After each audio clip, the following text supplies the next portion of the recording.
যদি জানতো তো এলাকা কাঁপাইতো না, যদি জানতো তো জমিন কাঁপাইতো না, ও সেজদা দিতে থাকতো আর আরশকে কাঁপাইতে থাকতো। যুবকের সেজদায় আরশ কাঁপে, আরশ। যুবক যখন সেজদায় যায়, সেজদায় পড়ে তা আল্লাহ ফেরেশতা, নাইলে এই হাদিস কোনোদিন আসতো না। আল্লাহ ফেরেশতাকে বলে উনজুর ইলা শাব মাযা ইয়াফআল, যুবকের দিকে তাকাতো কি করে আল্লাহ জানেন।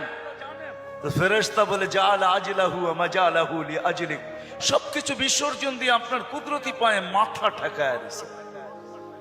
তা আল্লাহ বলে হাযা আবদি হাক্কা, এ আমার পারফেক্ট বান্দা, ইন্নী উবাহি বিহিল মালাইকা, তোমাদের উপরে আমি একে নিয়ে গৌরব করি।